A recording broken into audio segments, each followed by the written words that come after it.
Hello, hello, hello. Welcome to another episode of Choppin' It Up. It is me, CrunkChocolate, and I'm here with the show, bro. Sharpie Charlie. How you doing? How we holding up? For listeners, episode will come out in a few days, but we are fresh from a city draw, a lively match in London at Selhurst Park against Crystal Palace.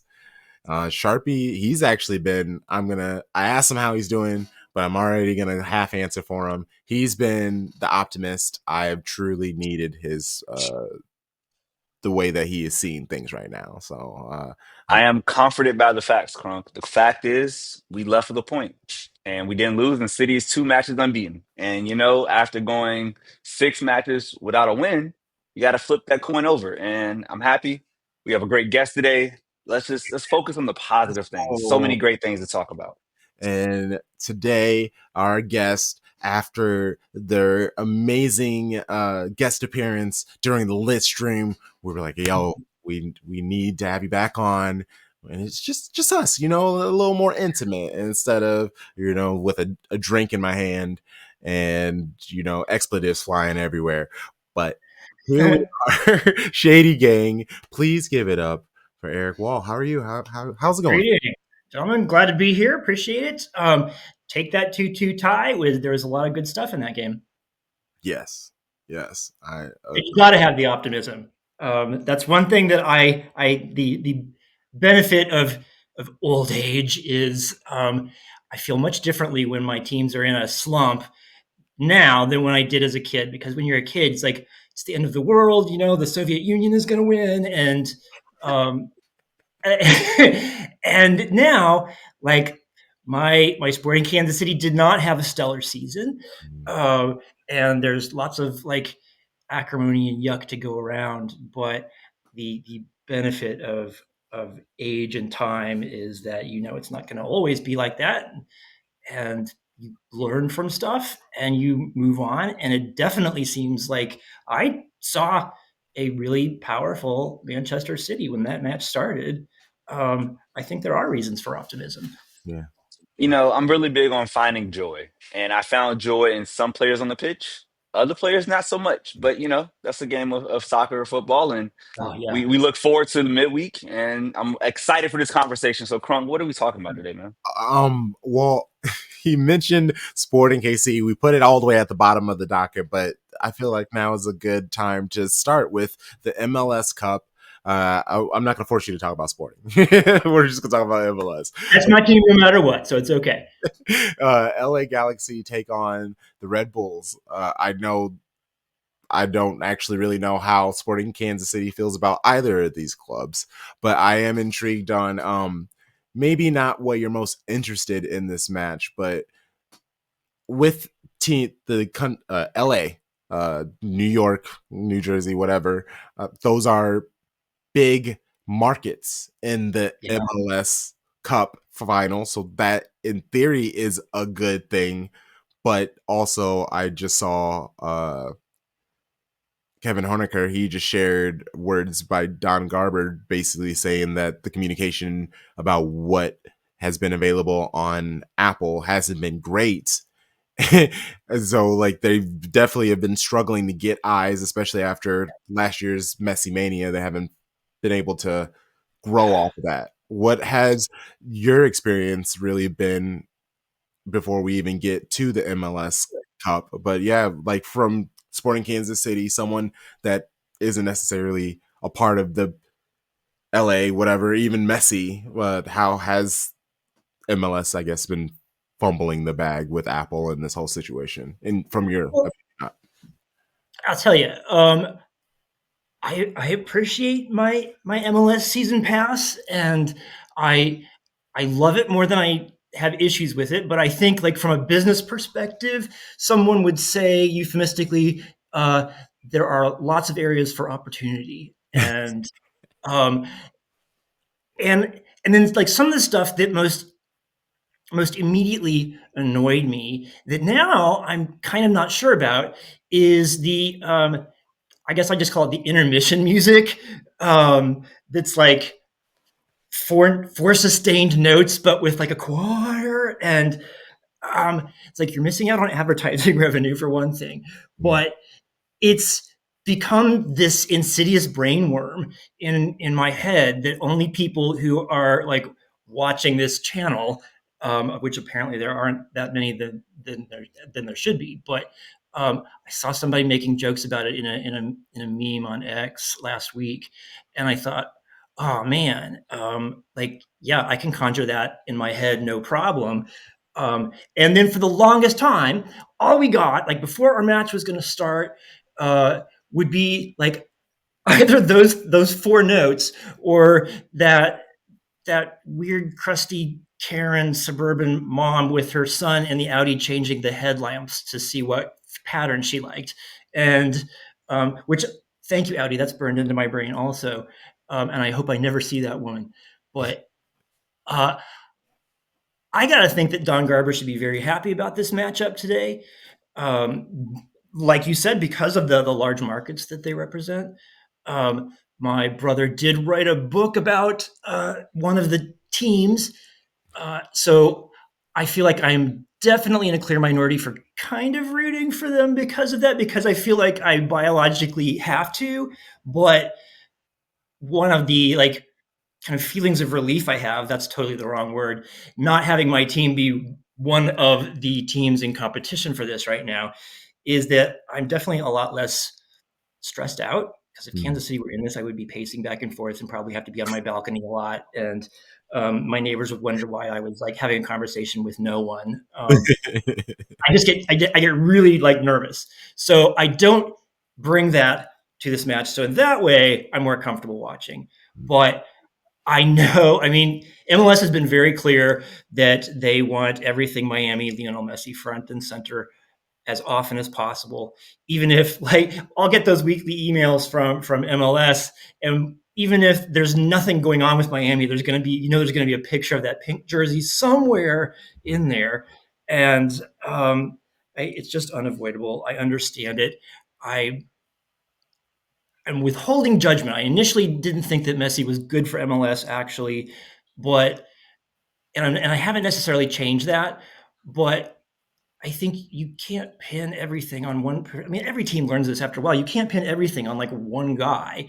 It is amazing to be able to be alive at the same time as this phenomenal player, and to see him play live. I can check that off my box now because I paid out the yang to sit in Arrowhead Stadium and watch that slaughter happen. But um, I'm not convinced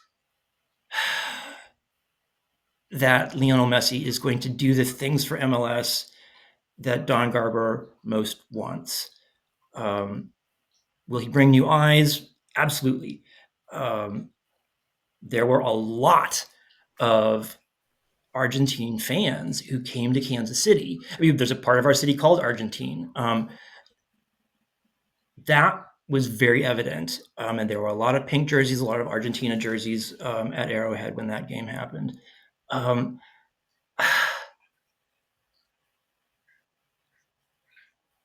But I don't know. I don't know what the answer is. I wish I did, because I think you can hit a point at which it seems like you're trying too hard. Like, okay, yeah, you've got Lionel Messi, hooray! MLS has a lot of work to do to be as Eric competitive as the NWSL, for instance. In my opinion, uh, I think there is a ton that MLS executives can learn from our NWSL, and we're hearing it a lot lately that like it's getting termed the most challenging, the most difficult league in the nation, in the world, and I I don't doubt that. I'm by no means an expert on women's soccer in the rest of the world. I do watch matches and things like that, but so many now of the world's great women players are coming to the NWSL to compete, and the matches are electric. And is there like what is there within that MLS can take away and can learn? Well, everything from re-examining your salary allotments, um, but to me, and I'm thinking specifically with Kansas City at the heart of how I think about MLS, um, re-examining how you scout, and you will, I, it's not a doubt in my mind that you will find incredible players or about to be incredible players in places that people don't often look. And I look at the Chewinga sisters, for instance. Temwa here in Kansas City playing for the Current, from Malawi, had been playing in China. And um, I have to admit, like, she was not on my radar before she played in Kansas City. Mhm. And now you can't you can't throw a well-eaten barbecue rib anywhere in Kansas City and not hit a picture of Temwa Chewinga somewhere, or uh, little girls and boys in Current jerseys that say, Chewinga on them, or Dabinia, or Bia. And um, I love that because growing up here, you never would have seen that in a million years. And did we win it all? No. Is the city absolutely in love with them? Hell yes. Yeah. And people will come to what you have to offer if you show that you are going out of your way to be the best you can every single time, and to be willing to be open with the public and talk about your strategies and where you see things going, but also your place in the larger spectrum of soccer. And for the NWSL right now, that includes thinking about where you are historically. And I think sometimes the change in popularity, the growth in your popularity, sometimes happens as a product of you being very focused on like your team and your operations and how you run, and not so much on the trying too hard. Oh my God, I just came full circle. The trying too hard to say, look what we got, and like in your face, in your face, in your face. Uh, I get a little tired of that and worn out. But when I look at like today's final with the Galaxy and the Red Bulls, um, I don't feel the inner sense of excitement that I feel with so many other like finales, so many other championships. Some of that is because I don't necessarily have a solid feeling one way or the other about who's in the race. I'm watching it more out of fascination. Mhm. Um, I want to see what happens so that I know what to think about it in a larger context. I'm going to enjoy it, and I'm probably going to enjoy it a little bit more because I don't have to be wildly stressed out about like, um, I think, and I was talking with a friend last night about this. I think when it's your team, every single injury is more like one you can feel than if you're just watching teams you don't have a personal affiliation to. So for that, I'm thankful. But uh, I think the next couple of years in particular are going to be really important for MLS. And I think that we're going to see efforts and marketing related efforts that we have not seen so much before, um, especially as a lead into the World Cup that we're co-hosting. And there's going to be so much more like advertising around that. And how do we weave in like our own domestic soccer leagues into how Americans think about soccer? We're getting to host something. It's amazing, but in a city in the middle like Kansas City, where they have one very strong idea about what constitutes the word football. Uh, Soccer is appreciated. It's loved. This I would definitely say Kansas City is now a soccer town, but how do we get like Chiefs numbers for viewing and being into it? And um, I think that it's going to involve a lot of change of thinking. But right now, anyway, I feel like the lead up to the World Cup is good for all of our domestic leagues, and I think that it will be a benefit to MLS in the next season, in the next two seasons, especially because There are MLS teams that have, national team players. There are NWSL teams that have national team players. And I think the more you generate that kind of organic excitement and then kind of like build on that instead of like pushing something into someone's face saying, love this. Americans don't respond well to that, I don't think. And um, I'm I am, and thank you for the optimism comments. I'm optimistic about what's coming for soccer in this country, and I think it's an environment in which they feed off of each other in positive ways, mainly positive ways. Um, but I am so curious about what happens after a team wins today. How like I approach things kind of like from a marketing perspective, I guess, but like there's going to be very different like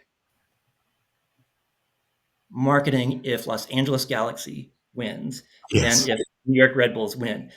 Those marketings are going to be very, very different. And um, and so I like my antenna are up to see what happens, to see how that marketing goes. You have to have a lot of it done in advance, but there are things that can happen during a match that can lend themselves to social media flare ups. We never know what those might be. We hope that they're good things, but they can be especially controversial things. Um, I'm sending all my good wishes to the referees. The more I observe soccer matches, um, especially now that I'm in one place and have season tickets for a couple of teams, um, there have been times I've been upset at referees, but there have been times I felt like, oh, they're going to need an escort out to their car, and that's part of the job. So I'm sending all good thoughts to them, and um, looking forward to an interesting match that I don't have to like take an antacid for. So I gotta ask this as a casual MLS supporter, admittedly. I know about MLS. I followed it. You know, it's like it's America. I'm a diehard football, basketball fan. So it's probably Sure, like sport number four above NHL. sure. My question is this: when I first saw the playoff format change, I said, "Why?" And I Mm. want to know, like, when you saw the change to best of three, I was like, what were your thoughts? And then my second part of that question is, when we think about structure, is the MLS too big when you think about how it compares to other soccer leagues in the world? So two parts about, just the kind of structure of Yeah. MLS. My initial reaction was not positive. In fact, I think when I retweeted about it, something that MLS had posted, I think I just said something like, "This is terrible." Um, all I could think about, and it's interesting because I noticed a lot of other people posting things in various social avenues, kind of along the same lines. The first thing I thought of was, I don't want to sit in the snow to watch my soccer team play. I have been like some of my worst experiences in stadiums have been like trying to watch soccer while it is you shouldn't be outside Fahrenheit. And I, in fact, I saw an MLS uh, finale in Seattle at what I guess is now called Lumen Field, between Los Angeles and Salt Lake City, and Grant was there. It was I want to say, well, it was late November, early December, and it was one of the coldest days we'd had in Seattle in years. And um, on the plus side, I got to see David Beckham. On the negative side, I had to like way overpay for some gloves. Uh, and it's just, if it's your team and you're out in the elements, fight on. Mhm. Um, I wanted to die. It was, it was so just unenjoyable, that experience. And I think that those kind of weather things keep people inside and watching their Apple TV Yeah. instead of paying to physically be at the match. That's my biggest concern. I've since talked to a lot of people about it, and while I I don't still think it's a terrible idea because I understand some things more. I'm still not sure that I'm in favor of it. But the prime motivator that I've heard from a lot of people with deeper knowledge of this than I, has to do with transfer windows Mhm. and the ability to participate effectively in transfer windows, and MLS is definitely hampered in that regard with the scheduling system that they've had. Um, so, like, I get that and I appreciate it, but isn't there some other way? And I don't know. I wish there were some other way. Curious to see how all of that shakes out. But like, if you are Minnesota, for instance, Mhm. your fans, your regular audience is going to react very differently to the fans in Miami, for instance. If you are in Salt Lake City, if you're in Colorado, you have a very different set of criteria that you accept as this is okay for me to go outdoors to pay to sit outdoors in for 2 hours. And i don't I don't know, like, having said all that, now I'm thinking that I could definitely tell you people in Minnesota who would have no problem like sitting in a snow downpour to watch something. That's because those people are insane. But Yes, they're um, used to it. I I don't know where I was, but I remember I was coming home from some event, uh, and was waiting for my Uber, my Lyft at the Kansas City airport, and it was the day of the Chiefs game at Arrowhead that was like negative something. Yeah, And just standing out there for a few seconds was horrible. And then you hear about, well, you know, people getting frostbite because they were outside sitting there. And you have a, like, I was going to say diehard sports contingent, but I'm not sure that's the word. You had the people who are like, yeah, that's badass, and then you have people who are like, that's objectively terrible. And I think you have to think of those concerns when you're making something that to me is a pretty big disruption to the regular order of things. I want to trust that the people making those decisions um, know a lot more about things than I do. So I'm watching with a guarded eye, um, and I'll probably come around to it if there are a lot of like good and surprising results from the transfer window. that's fair. That's fair. Uh, I wanted to go back to a couple things. First is how you talked about that Apple Music, and it just kind of gets stuck in your head. For me, it was the FA player. When having to watch their games on there, they have a little like pre-match song, Oh and my god, yes. it's really fun. And I actually can't even get it out of my head. Still to this day, I hear it, and it's like, and it would just go up and up Yes. and down. And I hated it, but before you know it, I'd just be up and I'd be like dancing to it and You stuff. know it. I gotta be Yeah. like, let's go. So Yeah. it's amazing how things like that happen. And you talk about awful weathered matches. In April, we all met up in Chicago and went to a Chicago Fire match. And Sharpie Charlie was the first one that was out of there. He's like, I don't even like this team. Like, what are we freezing? I'm not It's doing. the logo. Go watch this game at a bar where it's warm. And we did. We I think we lasted, it's like 40 minutes into the first half because they Mhm. were down 2 Yeah. 0 to the team, and it was just freezing. And the only heat you would get was when Chicago Fire did something well. They had these like giant fire tunnels, pyro, and once that pyro Yeah. would go off, you get this really nice wave of warmth. And so I think it pre-match was that open score more. you would, and that's what we were saying. We're like, man, if they can just score and we can get a little bit of warmth, that'll buy us another 5 minutes. But you could tell immediately they weren't going to score, and then Shaqiri came off, and so you really knew they weren't going to score. We were like, all right, let's go. We still have to walk back, so like, I let's. felt that match because I was watching that on my Apple TV and being very glad that I was in my warm living room. But I have been at matches like that when like here, we will have weather disruptions.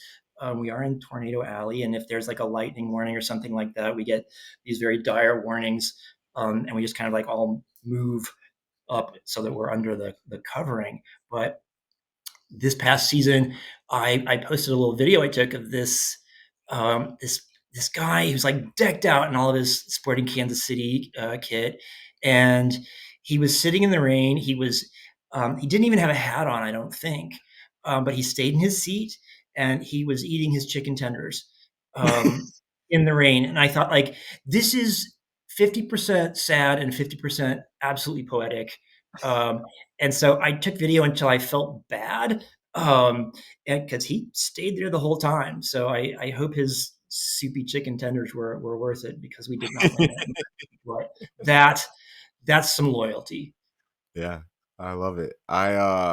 When I went to Chicago for the Premier League event, and it was the Arsenal versus City, and it Mhm. started it rained downpoured for a majority of the time, and sure enough, I was just sitting in the rain drinking my Guinness while it's just like and I'm trying. It's like I don't want to chug it, but Yeah, also I need to drink it somewhat fast because I'm getting rained I'm on. diluting it. Like the world is diluting It, it. it's a crazy, interesting experience. But after delving deep into MLS and kind of going to that craziness, I would like to. This has become my new favorite thing that I ask our guests, and it's a pair. What is something that is overrated and underrated about football? It can be general, it can be specific, rules, chance, players, a saying, anything and anything from under the football umbrella. I for me, this past week has really reinforced this for me. Um, and like while I'm technically wired to go humorous, I can't because of the past week. We've had in the Premier League the Rainbow Laces campaign, which is a regular kind of seasonal thing they do in support of the LGBTQAI plus all the letters, all the colors community, of which I'm a part, and I'm appreciative of it. I don't expect lots of things from it, but I'm glad they do it. It's one of those kinds of things, like here in the United States when it's June and it's Pride Month. There's been a lot more backlash to it, so I'm going to say like overrated is increasingly reactionary behaviors to team efforts to show support for a marginalized community, whatever that community is, and um, underrated. For me, I get this is like not so much humorous as just like it makes me feel warm. Is when I have been to matches, whether it's men's or women's, in a number of different stadiums, such that I come to know like what some of like the deep regional habits are of their fan base. Whether it's a unique saying, or just an odd regular habit that their supporters groups, for instance, have. And case in point for me here in Kansas City, at CPKC Stadium, where the Kansas City Current play, before the match, and the supporters section, which is called the Blue Crew, like directly behind what is always the away goal post at the beginning of the match. When a referee comes to check the three sides of the goal, the Blue Crew shout in unison, "Check the net, check the net, check the net." It's absurd, but it's ours, and really we're trying to see if we can get a reaction out of the ref. I know which refs will smile in reaction to that. I know which refs will like grimace.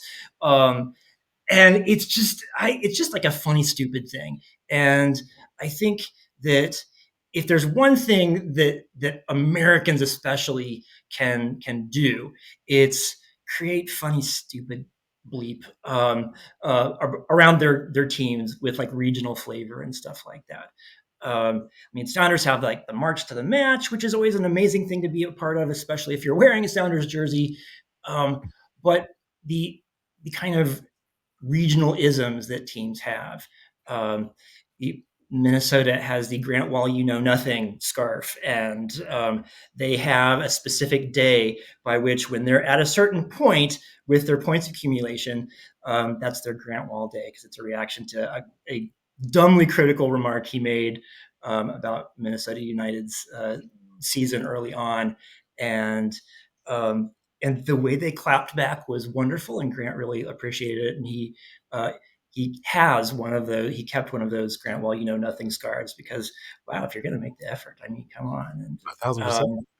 yeah, yeah. So those two things, and I um, I don't have an answer for the Rainbow Laces campaign backlash. Happens every season, just like the Pride backlash happens here.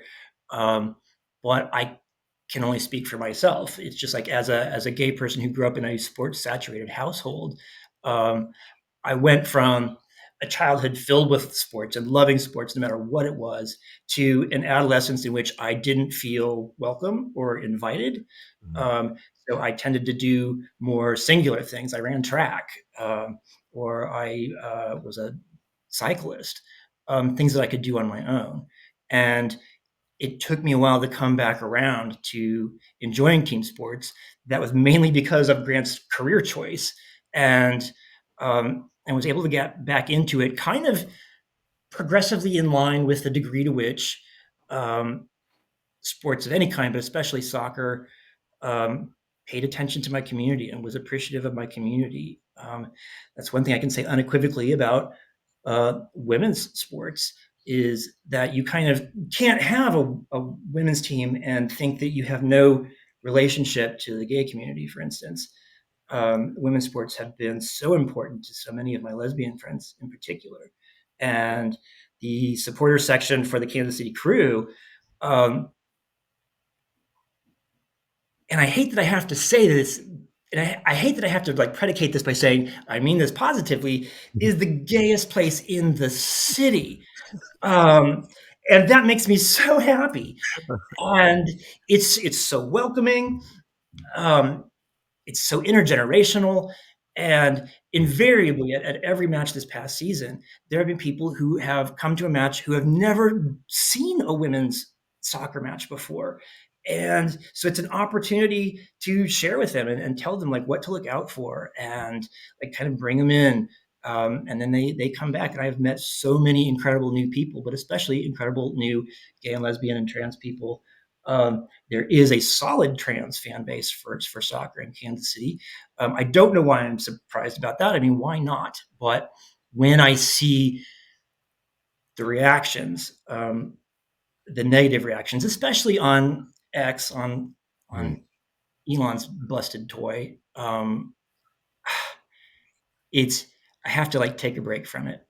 So, Seeing soccer journalists that for whom I have great respect, like Adam Crafton, who is merely reporting something about, well, this team decided not to wear the jackets because one of their team members is Muslim, and to me, like I think you have to pick your battles for sure, but just the fact that Adam reported that garnered him like horrible comments, mhm. like, oh, this means you hate Muslims, and oh, just like, oh, he's got an agenda, or my personal favorite, because I get this a lot for some reason, people who just say pronouns in bio, like, you know what that means, and like, well, it means that I am aware of what pronouns are. I used to be an English teacher, but um, the comments turn more vicious, more violent, Mhm. um, and like I lived and worked in a Muslim majority country. I have friends who are Muslim. I just You can't make a monolith out of something and say that it's all that any more than I represent all LGBTQ people. Mhm. Um, but I think if you are from a marginalized community, you know what it is to have some well-meaning, sorry, Elon, I'm going to say this, cishet white person, for instance, ask you to speak on behalf of whatever community they feel you represent. Mhm. And that's dangerous. And so I have to say, like, I can just tell you about myself and the people I know. I can observe, like, what seems like the larger environment of something.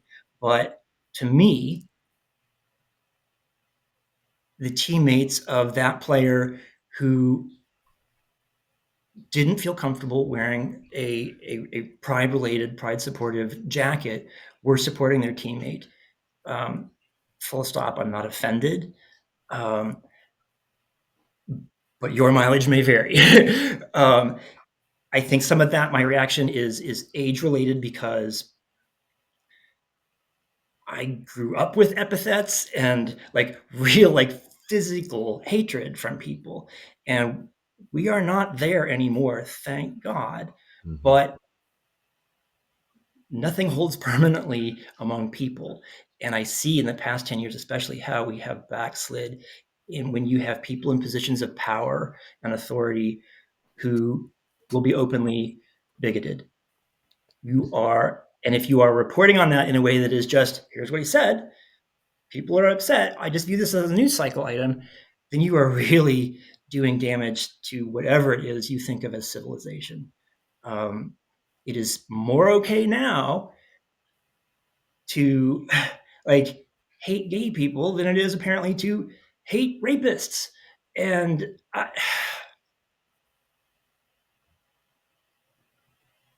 remember when I was still in English grad school, and I I met amazing poet Sonia Sanchez, um, and like one of my writing idols, and um, she just told us to. She called it the idiot box. Just said you got to turn off the idiot box. Of course, this was before like the idiot box was also like walking around with us everywhere. Um, it is those are environments that are easy to get sucked into. I get sucked into them myself. Um, but I wish, and I don't even care like what party this comes from, even if it came from both political parties in the United States, if we would just try to like spend some time and effort on learning to be kind to your fellow citizens, and who who profits from us hating each other in our own country. I don't want to hate my neighbor. I don't want my neighbor to hate me. I I maybe fall into XYZ intersectional marginalized communities, and my neighbor may fall into some others or none. But like we're weakened as a country, I think, um, when we're fighting with each other. And I don't think that people that have the best interests of us as a nation have that in mind, if they are saying that this is okay behavior. Yeah, I'm with you. Um, yeah, Yeah, yeah. that was a And long answer, wasn't it? My goodness. no, you're fine because I mean we get it. We are our own marginalized community, and Yeah, I mean at you can go to the NFL with the whole like Kaepernick situation. I mean, there's the no room for racism in the Premier League, and that's been great. I mean, even when I was in Chicago, they had a giant no room for racism wall. People could sign. I have a pen. But also you get those people where they're just like even women's football, women in the WSL, they still kneel before matches. Like there are the things, but you know, you get the backlash there. People are just like, oh, they're still kneeling. Like you're always gonna get those people who are hating on mm, it. I mean, in America, we have a huge backlash against DEI. Like that's a whole like crazy thing. So like we that's, thank you yeah. for bringing that up, because it I get so angry when it's like when people take something that is inherently positive for our community, like the acronym DEI, or DEIA for some folks, and now it's among a way too significant part of our population. It is that sort of lazy shorthand for something they don't like. Like, can they articulate to you what it is that's bad or that they don't like? No, but they can tell you how their media streams make them feel when that word comes up. I'm afraid of that. That's dangerous. We have to stop this because it's going to, impact me in a way I don't like. When, like, I just think like in the 1980s and the 1990s, like this would have been welcomed more than here and now. And that blows my mind. I was a co-founder of a DEI group at my department at the University of Washington. We had one person from each unit in this very large department. It was facility services, and so about 30 members. And it was a difficult uphill battle just trying to share our own experiences of the world with executive leadership who were overwhelmingly heterosexual white Christians. And the boss of bosses at the time in a small group Zoom meeting with me actually said out loud, "We want to make sure that we don't offend the white men in leadership." And you're on Zoom with like the boss of bosses, and so you just kind of have to. Yeah. Meanwhile, my two female colleagues are typing, and I thought, oh man, I'm going to see those messages. But at the time, I was just thinking, like, did I hear that? Yeah. Did I say that? So I get kind of like stunned reaction, and then have to like immediately think like, do I just continue the conversation? I hope someone hit record on this. Um, and then my colleagues and I talked about what happened afterwards and reported back to our DEI group. And we weren't even sure what to do, but we felt like, well, this is a clear indicator that this is an uphill battle. And who do we show? Do we show HR? Well, no. And he's still there, I think. And nothing was done about it. And that kind of experience, like maybe like minor and small in isolation, but when you have a lifetime of those types of moments, they add up, Yeah. and it can create this internal sense of not just frustration but anger, um, that I definitely feel like I have to like keep at bay sometimes, just in the interest of um, a very straight white idea of civility. And um, the word on its own, civility, is a positive, but in our cultures, wherever people are, civility can mean different things. And when the people who are instructing you about what they think civility should be in your workplace, for instance, whether that's a soccer team, or a university department, can vary based on the person who's in power. And we had more in-depth intellectual discussions in that group, and I learned more about my colleagues in that group, um, that I wish every person could have that kind of experience to learn about others. And we gravitate toward what we like, right? We gravitate toward what we feel comfortable around.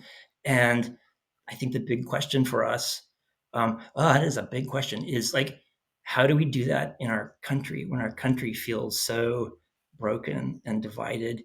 And almost everyone in my life, um, understandably, I think, turns to something like sports as kind of an escape from all of that. And so while it's not great when people say like keep politics out of sports because it doesn't acknowledge the real world to me, I also understand where people are coming from when they express sentiments like that. And um, and I think like everything that we were just talking about, I makes me so appreciate the Ted Lasso dartboard scene, if you know what that is, where he basically just says, be curious and not judgmental. And like, we're all judgmental about things, it's how our brains work. But to try to place a primacy or place curiosity first, I want to listen to someone, and I want to see if they can tell me why they feel the way they do. And I don't want to hate this person, but sometimes you just got to use the mute, you got to use the block. But um, that's something I think we all need to be better at. And so I will take a professional team's maybe superficial box checking display of support for something, um, over open hatred or just not having anything at all. But I agree with professional and former professional soccer players, like Xander Murray from the Scottish FA, um, who still has criticism to offer about um, pride related, LGBTQ equality related uh, presentations of support from teams when it is just like a ticking a box thing for them, or it seems like that. Um, I think it's part of a larger conversation to have, but I think you can't have a conversation about any of that sort of stuff if you don't understand how it goes hand in hand with larger societal changes in what we will excuse or accept as inappropriate behavior. Um, and within that, I think sports, especially a world sport like soccer, has a lot of good that it can do without having to sacrifice the the rights and humanity of people who may disagree or people who may have a religious feeling about something. Um, I know plenty of Muslims who have no problem being accepting of gay people or trans people, for instance. There are Muslim countries whose histories are rich with the contributions of gay people and whose acceptance of gay people was curtailed when they became like a religious dictatorship, for instance. Um, but our current social media doesn't have room for nuance, does it? And um, Not at getting all. into things. And so I understand when like I don't want to have like a teacher feeling conversation telling me that I'm bad about something. I just want to be able to lip off on Twitter and then just enjoy my sports. And it's hard for me to argue with people who feel that way, but you have to meet them somehow. Um, so what's the answer? I don't know. I don't think Don Garber knows. He's counting his money, but I think in that vein, the NWSL is going to come out on top about leadership with regard to that kind of thing. Yeah. So while I was listening to you, one quote came to mind from James Baldwin, right? 1961. He said, to be a Negro in this country and to be relatively conscious is to be in a rage almost all the time. And I think you could edit that to say to be a marginalized person, to be a minority in whatever group, Yeah. like, because as you were talking about the backlash to, DEI and the backlash to the laces campaign, like rainbow laces, we just saw what happened with this election, right? And I think everything in the last 8 years of our lives has been a backlash to 8 years of Obama's presidency. I think And so. like the moment that Trump came down those stairs, it almost sent out like a silent alarm to like places around the world, right? Like the far right has been growing around the world, not just in Yeah. America. And so, as sad as it is, you've lived way longer than I have. Like I'm only 34, but it's like Way, I way, teach way. history and I know it. Not way longer, just a few more. You talk about the 80s. I wasn't there. I didn't see it. It's But you know colorful. my point Yeah. is that, you history repeats itself. And, those that don't know it are doomed to repeat it. And Mhm. this is nothing new in our country or in our world. And I have hope that it can change. Yeah. But as we saw from 2016 to 2020, it's going to be tough. And it's almost like it gets worse before it gets better. And then you hope over time enough cis-het white people in America can say, "Oh, I want to help my neighbor. I want to live out all the things that we talk about in church on Sunday." Yeah. But then we vote against it. So it's just that, like my rage, I have to curtail it because I teach children every day that look like me. Mhm. And I don't want them to go out into the world angry, but I want them to go out knowledgeable and like understanding how the world sees you. Yeah. And what can happen. Now, are there great people in the world? Of course, they don't look like us. But there's also a lot of people that when they see you, they're going to be fearful if you're a boy who's 14 and happens to be 6 foot tall. Or if you're a girl and you start yelling, they're going to think about you in one way. And so bringing it back to sports, because you were talking about keeping politics out of sports, I remember like recently when the Trump dance became a thing, and it Uh, wasn't just white players; it no. it was black players too. And then you get into class, right? And it's like, Mhm. well, my money's going to be better with this. Or the player for the San Francisco 49ers, Nick Bosa, wears the "Make America Great Again" hat on camera, Yeah. but again, that same side says keep politics out of sports. I thought we were supposed to like shut up and dribble or just go run first downs and get sacks. So it's just like the hypocrisy of our country and the hypocrisy of cishet white evangelical Christian people is just something that's a part of the fabric of this nation. And it's I say it with a giggle because I'm just like, yeah, this is what it is. This is our life. And sadly, or not sadly, I'm saying happily, I'm glad that we can have these spaces to Yeah. express how we see the world. Because if we Absolutely. didn't, that rage, I think, would be a lot greater. Yeah. Mhm. I absolutely understand the giggle, because it's an acknowledgement that we don't have a button to push to fix this. And some things seem almost overwhelmingly impossible to change. But when we look to our allies in history, for instance, our great thinkers have left us a wealth of maps, information, ways to think, ways to see, ways to articulate what we go through. And little by little, it's the water that makes the canyons, right? And it's the pressure on the earth that makes a diamond. And I think if I hadn't grown up the way I did, which I didn't realize was weird at the time, but my parents met teaching at a school in what was euphemistically called an urban area, in the 70s and 80s. And language, William S. Burroughs said, language is a virus, and boy, was he right. But his experience teaching government, um, and chaperoning sports, and I was with him a lot when he was chaperoning sports. My favorite things when he would chaperone dances, because like the music was really good and I thought they dressed really cool. And I learned about their families and how we were alike and how we were different. My parents didn't have two nickels to rub together when I was a kid. And like, I didn't realize that we were poor, um, because everyone around me was kind of like similar. Mhm. And then it was when I got to like junior high and high school, I thought, oh my God, you live here? And like, it was a real education, an eye-opening education.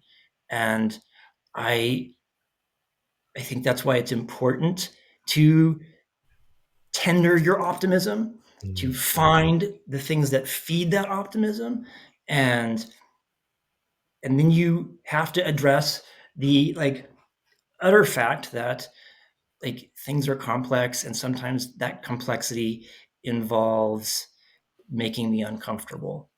And so when I went through teachers college, um, one of the real takeaways for me was that to be an effective teacher, and this has applications to sports and coaching as well, sometimes you have to make people uncomfortable before they have a moment of realization. That can be intellectual, that can be interpersonal. Um, I am currently working for an organization called United Soccer Coaches, um, who are having their annual convention in Chicago in January. And I have learned so many things interacting with these coaches who I'm trying to corral, uh, and and how many similarities there are between what they do and the lessons that they learned and have imparted to teaching in public school, for instance. Some really fascinating theories about how we shape the way people think. Um, and I wanted to get that in because I do have a kind of scoop for you because I just learned this last night. Um, I'm doing the marketing for United Soccer Coaches. They're an organization that's been based in Kansas City since 1941. Um, Lots of amazing involvement with coaches and players all around the world. But I first got to know them in January when I was invited to their Anaheim convention where they had an award for Grant. Um, and I was able to dip into a lot of these coaching seminars and things that they have during the convention. Met an amazing number of people, but also learned a lot. And I just learned last night that we got official word that Jurgen Klinsmann will be appearing Oh, no. and will be helming one of the presentations that will be a Q&A with people. So if you are interested in seeing that, because I haven't even put out the marketing for this yet, I'm running to Canva immediately after this. Just go to unitedsoccercoachesconvention.org. You can see all of the presenters. Great representation from the Orlando Pride coaching community, which is almost entirely people of color. Yolanda Thomas, who I'm a huge fan of, Seb will be there. Lots of amazing names. Some people I can't announce yet, but I'm really itching to. But working with United Soccer Coaches, I have two amazing uh, people on my team, Lisa Morel and Elias Abid, who blow my mind every day. And I say this as a Gen Xer feeling very proprietary over and parental over my Gen Z teammates. Um, I have felt more like in touch with soccer and in effect in touch with my brother through doing this. Mm. Um, and never imagined that I would be working within soccer in any way, but it makes me feel really good. And I think that's like one of my best optimistic takeaways just about the game and what it does for so many people. It it pulls on us emotionally, it pulls on us intellectually, not as many as I wish, but it it's a phenomenon that speaks to me and makes me feel closer to people I've loved and lost, and to be able to promote it and find like as many good things in it as I can. Um, Heaven.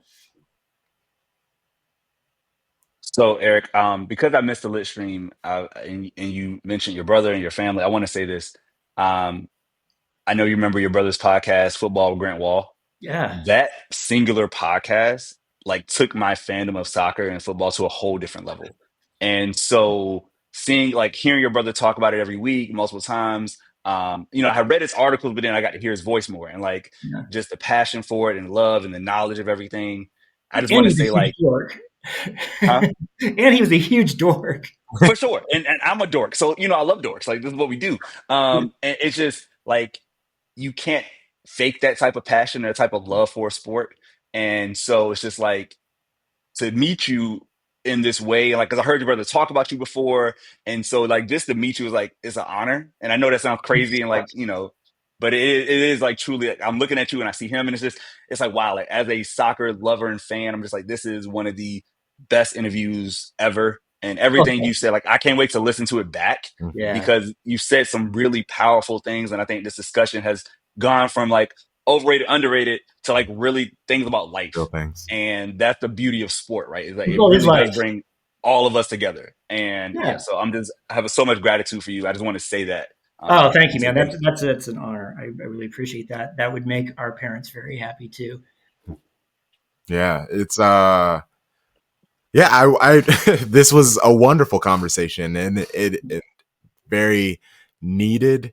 And we have these, I mean, during our lit stream, because we had a couple of people on, the conversation went very similarly, and it we don't have conversations like this enough. And we're yes, we're a football podcast, football network, but the reason why I want to focus on us representing is to have these conversations when they pop up, not to just like banter on it. But if this opportunity arises, then it's like, yeah, let's talk about our experiences, how we Yeah. feel, and it's natural. And it doesn't have to be contentious or like mean spirited or anything like that. Yeah. You say, I see your humanity if you see mine. Yes. And I may stumble with my words sometimes. And my students learned this a lot. I used to make them stand up and read their papers out loud when I was teaching at the university level. And I had students in every class who would stop and say, oh, wait, that's not what I mean. It's like, well, but you wrote it.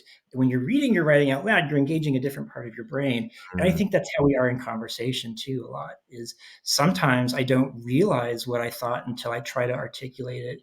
And for a lot of people, that's a scary process because it can implicate them in things that they don't like themselves. mm. And so I think we have to be considerate to the fact that someone's process of getting to a more enlightened state, it may involve some stumbles.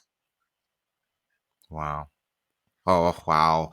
Eh, we can't wait to have you back, friend. Love it. That's the only way to put it, because really we didn't even touch in WSL. Like we still have so many actual other things that we can have you Yeah, back on. So uh it's truly thank you for your time. an honor. Appreciate you.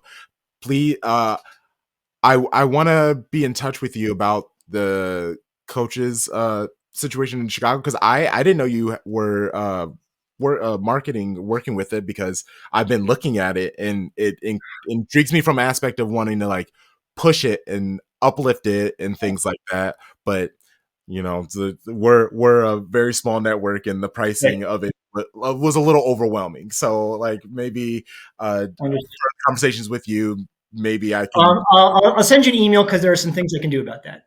Yes, please do. But please plug yourself and let people know where they can find you, the things you're doing, and all of those things. I am happy to have migrated to Blue Sky. And I am at, oh man, yes, it's just my name, ERICWAHL .bsky dot social. And I'm on X as at Ziplamak, ZIPLAMAK, which is Turkish for to jump around. And yeah, and I'm doing marketing for United Soccer Coaches. And last thing I want to plug is an excellent book that is the collected best essays of my brother Grant Wahl, not just about soccer, but about basketball and about life and about migrant workers working at a World Cup. It is called World Class. And all the proceeds from that go to a scholarship fund for women journalists and makes a great gift.